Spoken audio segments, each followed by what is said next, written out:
നമ്മളവിടെ ഉത്സവത്തിന് പരിപാടിക്ക് പോയതാണ്. നമ്മളവിടെ ഡി ജെയുടെ വണ്ടിയുടെ സൈഡിലായിട്ട് മാറി നിന്നതാണ്. മാറി നിൽക്കുമ്പോഴാണ് ഇതേ കണക്ക് പോലീസുകാർ വരുന്നത്. അപ്പോൾ ഡി ജെയുടെ വണ്ടിയിൽ സൗണ്ട് ഇതേ കണക്ക് അവിടെ ഇട്ടതാണോ നമുക്കറിയത്തില്ല. നമ്മൾ മാറിയ സൈഡിൽ നിന്നതാണ്. അപ്പോൾ പോലീസുകാർ അവിടെ നിന്ന് ഇങ്ങോട്ട് നടന്ന് നമ്മളെ പുറകെ അപ്പുറത്തുനിന്നാണ് വരുന്നത്. നടന്ന് വന്നിട്ടാണ് ഇവർ പറയുന്നത്, എന്തുകൂടെ അവിടെ ബഹളമെന്ന് ചോദിച്ച്, ഇതെല്ലാം മാറ്റാൻ പറഞ്ഞില്ലേ എന്ന് പറഞ്ഞ് കാലേ പിടിച്ചിട്ടാണ് ഒരു പയ്യൻ്റെ മേളിൽ നിന്ന് ഈ പാട്ടിട്ടതിൽ മേളിൽ ഇട്ടപ്പോൾ ആ പയ്യൻ വന്ന് എൻ്റെ പുറത്താണ് വീഴുന്നത്.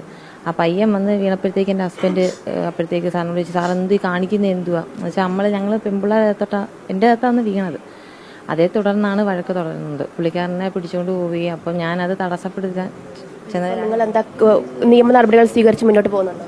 മുന്നോട്ട് പോവുക വെച്ചാൽ എന്നെ അത്രയ്ക്ക് ഉപദ്രവിച്ചിട്ടുണ്ട്. എൻ്റെ കാല് മുതുവെല്ലാം അടിച്ച് പൊട്ടിച്ച് വെച്ചേക്കും.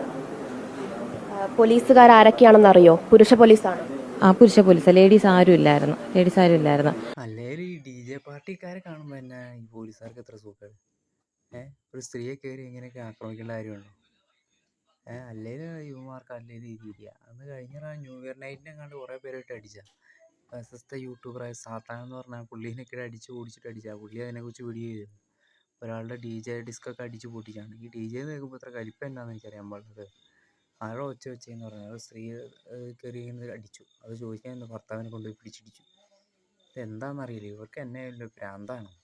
ഇത് ലാത്തി ചാർജ് അല്ല, ഉള്ള ഡി ജെ പാർട്ടി. അതങ്ങനെ ഒരു പാർട്ടിക്ക് വേണ്ടി പ്രത്യേക സ്ഥലമുണ്ട്. അത് മറ്റുള്ളവർക്ക് ബുദ്ധിമുട്ടില്ലെങ്കിൽ നിങ്ങൾക്ക് എന്നതിൻ്റെ സുഖേടാ. ഡി ജെ പാർട്ടിയെ പോയി കയറി തുള്ളു. അപ്പോൾ അതൊക്കെ വേണമെങ്കിൽ അതൊക്കെ അറിഞ്ഞിട്ട് വേണമെങ്കിൽ പോയിരിക്കാം. വേണമെങ്കിൽ തല്ലുണ്ടാക്കാതിരിക്കാൻ, മറ്റുള്ള തല്ലുണ്ടെങ്കിൽ സുരക്ഷയൊക്കെ ആവാം. ഇതൊന്നുമില്ലാണ്ട് കയറി ഡി ജെ ഒച്ച എടുത്തു എന്നും പറഞ്ഞ് ഒരു ചെറുക്കൻ മേത്തേക്ക് കയറി വീണു. അവനെ പിടിച്ചിട്ട് ആ പെണ്ണിൻ്റെ മേത്തേക്കും കുറേ കയറി തല്ലി. എന്നെ ഇവർക്കൊരു രീതിയില്ലേ? നിങ്ങളുടെയൊക്കെ പോലീസുകാരന്മാരുടെ ഭാര്യമാരെയൊക്കെ ആണെങ്കിൽ ഭാര്യമാരെ നിങ്ങളെ തല്ലുവാണെങ്കിൽ പോലീസുകാരന്മാർ കൈ കെട്ടി നോക്കിയോ? കണ്ട് പിടിച്ചോണ്ട് പോയി. സത്യമായി ഇങ്ങനെയുള്ള ആളുകൾക്കെതിരെ ശക്തമായ നടപടി എടുക്കണം. ഈ പോലീസിൻ്റെ ഗുണ്ടായിസം അവസാനിപ്പിക്കുക എന്നൊക്കെ പറഞ്ഞത് സിനിമയിലൊക്കെ കേട്ടിട്ടുണ്ട്.